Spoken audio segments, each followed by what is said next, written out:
Welcoming Dr. Ellie Zarrabian, host of From Chaos to Connection, Growing from Pain Toward Community. Are you ready to make the most of your challenges while moving ahead with your dreams? Do you want your spiritual growth to be part of your healing while living your life with purpose? On Chaos to Connection, you will find resources to transform your difficulties into connections with others. Change is achievable. Dr. Ellie helps you make change both within and in the world. Learn to heal past traumas, become more self-assured, and take action in the world. No matter your spiritual background or cultural heritage, we will work together to transform pain and trauma to community and well-being. You can make this world a better place, starting with yourself. From Chaos to Connection starts now.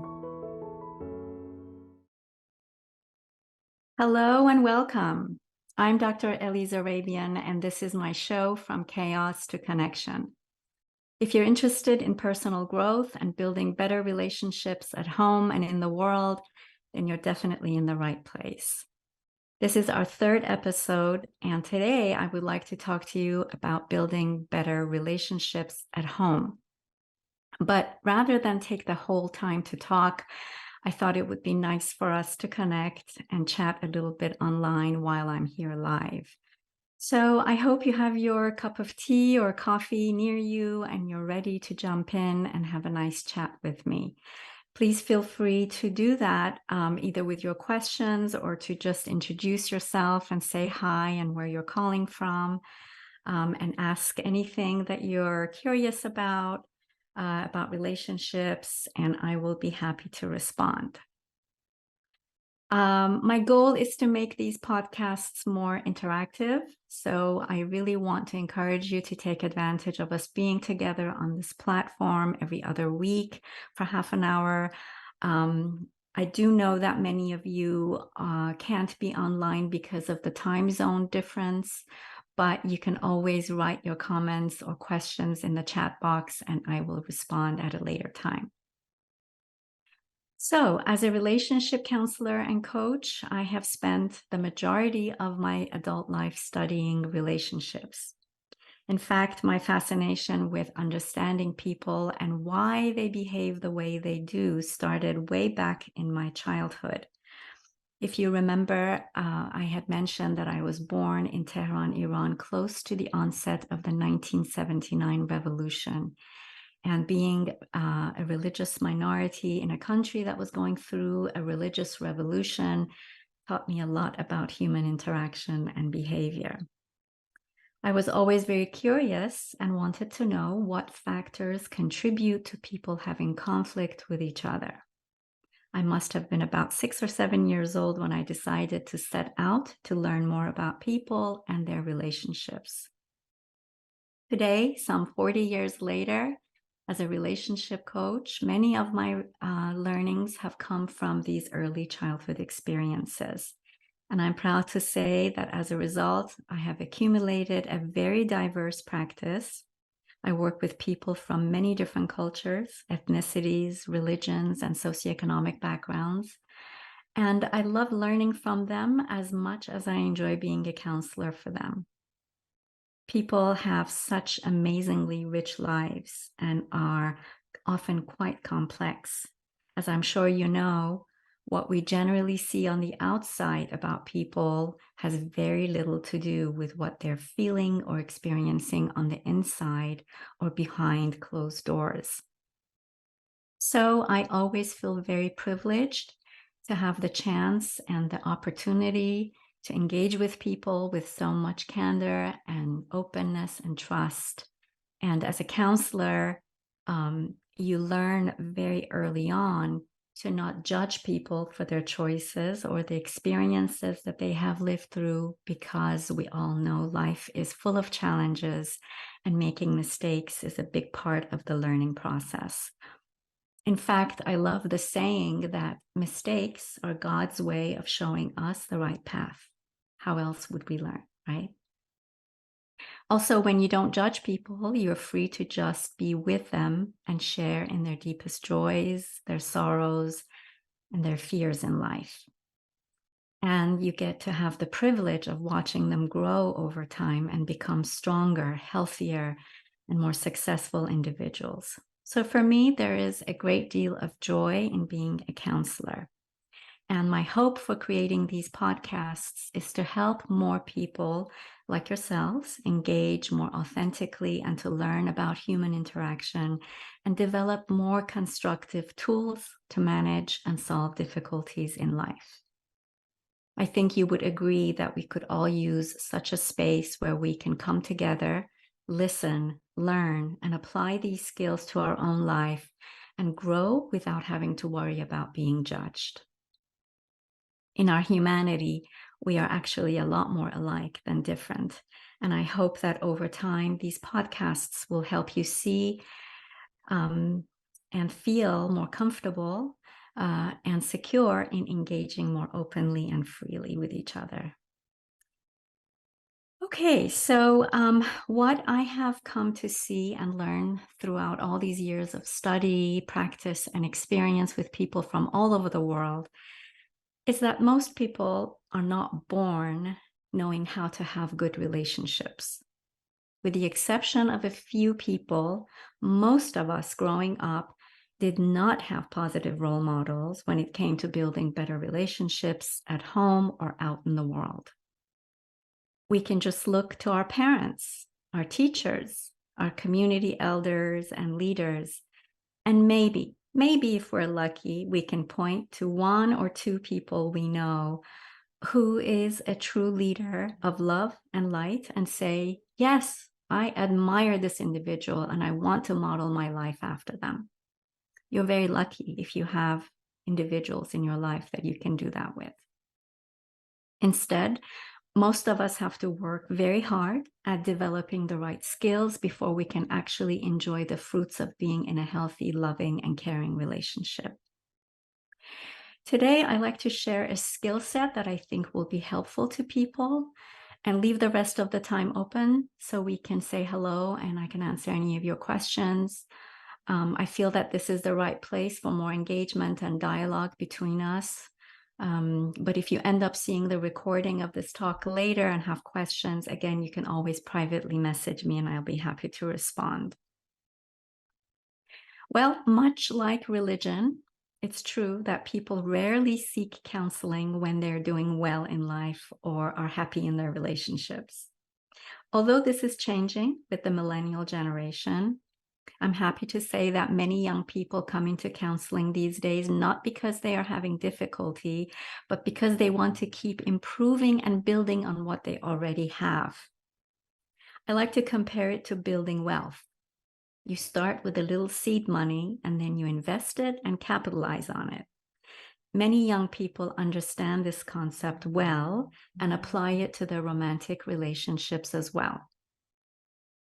That really sets them up for success early on in their life, as opposed to waiting for a decade or so when they're in hot water and then seeking counseling.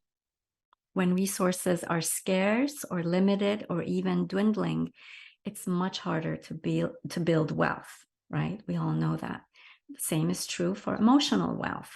When you are at rock bottom or at zero, or even at a negative in your marriage or partnership, it's much harder to bring it to a positive or loving space than if you come in with more reserves. Still, we all want happiness and love in life, even when we haven't invested much in our emotional wealth. We still long for it. That's just human nature. It's like living in poverty, but wishing that someday you could win the lottery, right? We all want that. Well, in reality, that's not how it works. For most of us, building wealth takes a lot of time, skill, hard work, and investment. And the same is true for relationship wealth. You can't just expect to have an extraordinary marriage without having invested a lot initially in learning how to build emotional wealth. So typically when a couple comes in for counseling and they're having difficulty in their relationship, they usually come in with a whole laundry list of issues that is wrong with their partner. I often hear the words, Dr. Ellie, only if he would, or Dr. Ellie, only if she could, right? It's most often what's wrong with the other person, and rarely ever does the individual look at themselves and what it is that they're doing or what it is that they're contributing that's creating difficulty in their relationship. No one really ever says, Dr. Ellie, if only I would or I could change such and such behavior about myself. It's never like that. Rather, the focus is always on the other. Well, I call this as having a lack of emotional maturity. Not to put down or trivialize the difficulties that couples have, but lack of emotional maturity is the crux of it. And it always reminds me of when my children were younger and they would fight and argue all the time. I would be called into their room in their hour of despair to try and help solve the issues between them. They would fight and argue like cats and dogs because they wanted what they wanted, as they wanted it, when they wanted it, and neither one had any inclination to hear what the other sibling wanted, and God forbid if they had to share or compromise over a toy. That was just World War III. As a parent, I spent many years teaching them about becoming emotionally responsible individuals. And believe me, it was not an easy task. I don't want to say that my adult couples are like my children, but well, initially there's a lot of similarities when they first come in and start working. I have to teach them how to listen to each other, how to validate their partner, how to give constructive criticism while focusing them on the success of the relationship rather than their individual needs and wants. That's a big task. What I have found is that the recipe for disaster in any relationship, and that includes personal relationships, work relationships, family and community relationships, is if everyone wants what they want all the time, then nobody is going to get anything, even some of the time. I'll repeat that. If everyone wants what they want all the time, then nobody is going to get anything, even some of the time. So, what do I do to set my couples up for success? Initially, there's a lot of educating around the rules of engagement and to help them shift their thinking from what's in it for me or what it is that I'm not getting to how am I falling short from my partner, or what is it that I'm doing or not doing that's hurting my partner. Emily, I'm going to continue and then I'll let you know when we're going to take a break. Okay, moving on. So it's a complete shift in the way couples think when they come in. It takes a while to cultivate this new way of thinking. It's really the opposite, right? But this is how we invest in our emotional bank account. We deposit wealth initially, emotional wealth, we deposit. We don't take or we don't keep withdrawing from the bank account, especially if there are no reserves or savings. Same is true with emotional relationships. We don't just keep taking and taking when there's nothing there to take from. So it's clear that if you're having these difficulties in your own life and you look back to your own childhood, chances are that you probably did not learn any of this growing up in your household. And that's very common. Most of us didn't. Many parents are not emotionally well equipped before they have children. And so it's no wonder that many of us are lacking in emotional wealth. So much of this early work in relationship building is to help people reimagine how they want to see themselves and operate from the way they've been taught early on with respect to relationships. Okay, so we're going to take a little break here, and I'm going to see if there are any comments or questions that I can come back to address. So feel free to write to me right now. And after the break, I will answer your questions. See you soon.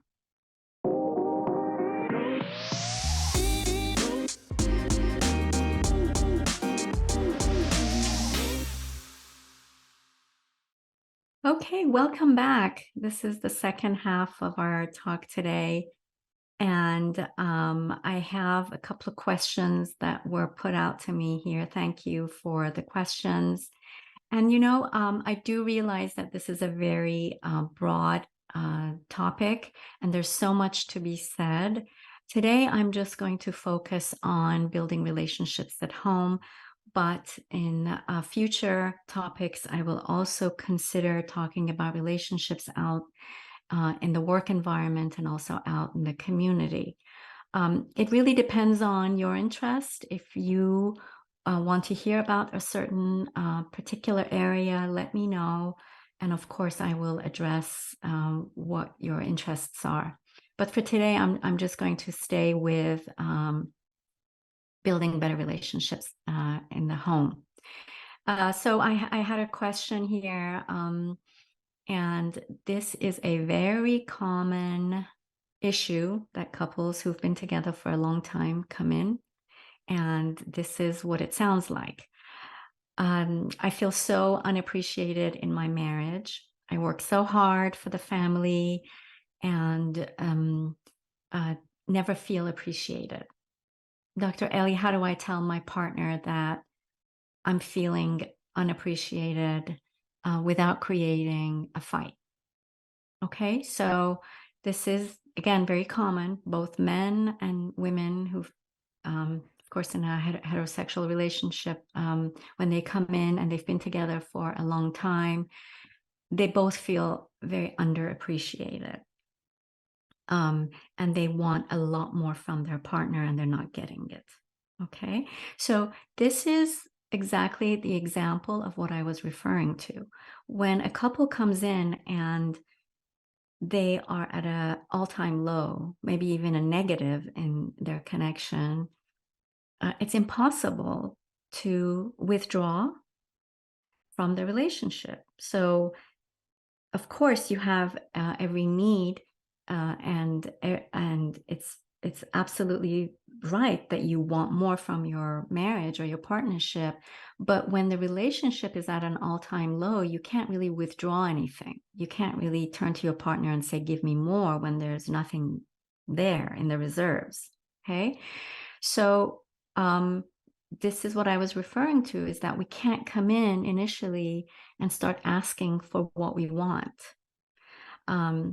The relationship is built on all the reserves that we've put in, and then we can withdraw.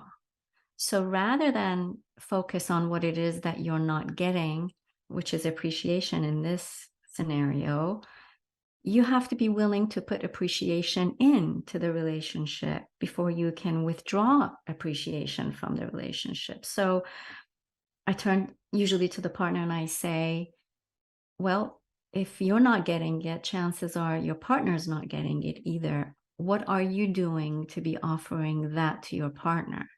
And of course, they often pause and they say, well, I work night and day and bring money and, put food on the table. Yes. And the other partner says, well, I work hard too. I take care of the household and I also work outside the home and I take care of the kids too. And so back and forth they go about how they're doing a lot, but they're not getting. And again, the focus is not in the right direction. Everybody's always doing everything. Of course, when you're living together, you're working, you're taking care of tasks, chores, kids' needs, etc.